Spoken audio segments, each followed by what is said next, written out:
More than 11 million people live in Burundi, where the average family income is less than $240 per year, or around 65 cents per day. Burundi is rich in gold, copper, uranium, and tungsten, but is among the poorest nations on Earth. Since 1962, due to brutal civil wars, 80% of the country's water pipelines have been destroyed. And because of war and genocide, 3 million people will need humanitarian aid this year alone. In Burundi, 20% of children do not live past the age of 5, and the number one cause of death is waterborne illness, causing typhoid, hepatitis, and intestinal failure, and intensifying malaria, yellow fever, and plague.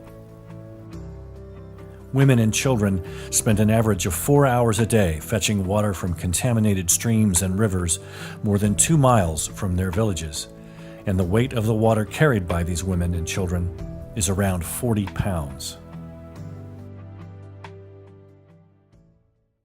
Growing up as a child in Burundi, the first thing I did every morning before the sun would rise was get one of our plastic containers and head down the mountain to fetch water.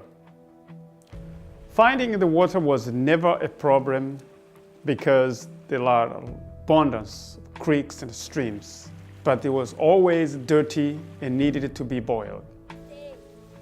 When I returned home from school at the end of each day, I picked up the container again and went back down the mountain. Every day, always the same.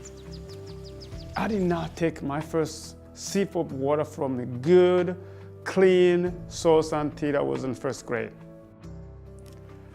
Burundi has a history of conflict going back to the early 1960s. War, genocide, children losing parents, parents losing children, and millions of Burundians waking up each day in a great poverty with no real way of getting out. But there is another side of my country that you don't know about. Burundi is amazingly beautiful. To me, it's like Hawaii. We have trees that produce some of the sweetest bananas you could ever taste, tropical fruits, mountains that reach over the clouds, and the second largest freshwater lake in the world. Living among all this beauty, however, are citizens who have no access to clean water.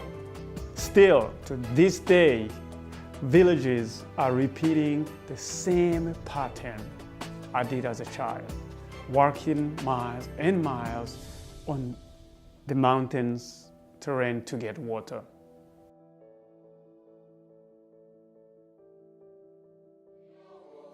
Nitwa Nibafasha Donat. Ndi umugangakazi wo ngaha. Makuru ngenda kuri Damien, je suis le conseiller technique au développement commune Songa. Icyambere nohera ko aha mu bitaro dufise ibitaro bya twarakena amazi. Ikigira kabiri abanyagihugu bakinwa amazi mabi baragwara inzoka. Mugabo ubu turiko turaraba mu gihe banywa ayo mazi n'ubu inzoka zaragabanutse. Aussi, ceux qui viennent ici se faire soigner apprécient grandement la réalisation de la Fondation Gazelle. The lack of water, in all honesty, is the root cause of the bulk of disease there. The last time I went, fully 25 to 30% of the patients I saw had a waterborne illness, an amoeba histolytica ascaris, things that in this country are just unheard of. And you know, in a country where 1 in 5 children die before age 5, and chiefly because of lack of clean water, that's just astounding, and it's not okay on any level at all. A child in the world dies of a waterborne illness every 21 seconds, and that's just completely unacceptable. What the Gazelle Foundation is doing in Africa is, again, absolutely a game changer.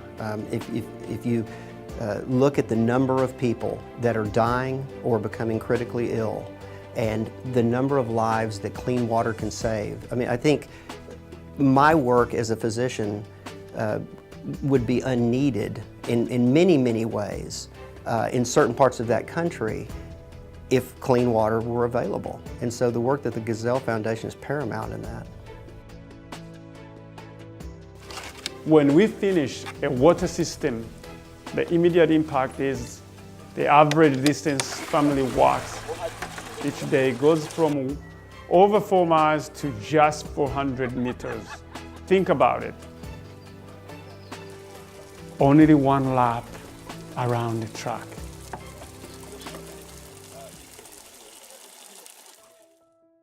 We organized an event called Walk for the Water, which is related to Run for the Water. It's in the spring, and they really tied into the curriculum that Austin High is doing, because the freshmen are studying, this 6 weeks about water issues, water scarcity, access to clean water, and so, it really tied in so that the students know that they're making a tangible impact. So we gave the freshman students jugs to go down and fetch water in Town Lake. And so they were 5-gallon jugs and they filled them up, most of them to the brim. And we had groups of students, trying to carry the water for 3 miles, and it was a major struggle for them. And they realized, how hard it is to carry that amount of water. The Walk for the Water raised over $10,000, which gave a little over 330 people water for the rest of their lives. This is impacting a small village in Burundi. If the students at Austin High can raise this much money and impact an entire village, imagine what you and your network can do for the people on the ground in Burundi. For many of us, the people of Burundi have found their way into our hearts because of Gilbert Tuhabonye's unwavering belief that people in need deserve a better life, one that starts with access to clean water. When you meet Gilbert and you get to know a little bit about him, you realize what he's been through in his life and how easy, I have it in my life. And then you realize that his joy and humility is contagious, and that you want to do something bigger and better, and that's what being a part of the Gazelles is. And you also realize that you can make a difference. You can make a difference by giving money, by getting somebody else, by supporting somebody else. And whether that's in a race or in Burundi, if it's somebody you've never met, you have to believe that you can make a difference in somebody's life. I believe that giving to the Gazelle Foundation eliminates a problem at a root cause. I think as a society, we throw a lot of money at fixes after the problem has initiated. The Gazelle Foundation is eliminating the root cause of disease. I think it's among the most important ways we can eliminate treatable diseases in Burundi, is to eliminate the root cause, and that's what the Gazelle Foundation is doing by providing clean water.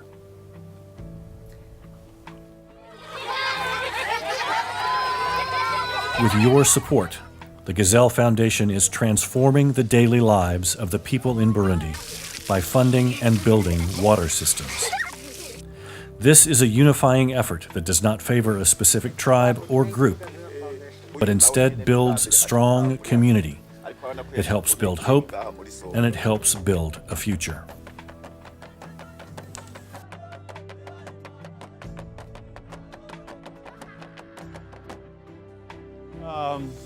We're starting at the bottom, and the whole area in front of us, those people are drinking clean water, and thanks to the Gazelle Foundation. My name is Jean Bosco Ndabaniwe. I work with Gazelle Foundation. Our system have 12.5 kilometers, 6 tanks, 16 tap stands. The water serves the population around the source, office commune, and a health center, a primary school, and a secondary school. Pentecost Church in Masonga, and the Anglican Church in Rusama. The Gazelle Foundation has been doing this for 10 years. We've completed 35 water projects, and we've provided clean, fresh water to 70,000 rural villagers in Burundi. Our mission is simple and transparent. The Gazelle Foundation receives donations from generous donors and then begins working directly with Jean Bosco on the ground in Burundi to oversee each water system project from start to finish. Having a clear mission allows us to execute our goals effectively and provides a real and tangible result to our beneficiaries and to our donors. Through the Gazelle Foundation, lives are being transformed, especially the lives of children. They no longer have to spend 3 to 4 hours a day fetching water. They can attend school regularly. They can stay healthy and hydrated. They can spend more time being children and dreaming about their future. For them, clean water changes everything. Entire villages can be transformed by the work of the Gazelle Foundation and the courageous actions of our supporters.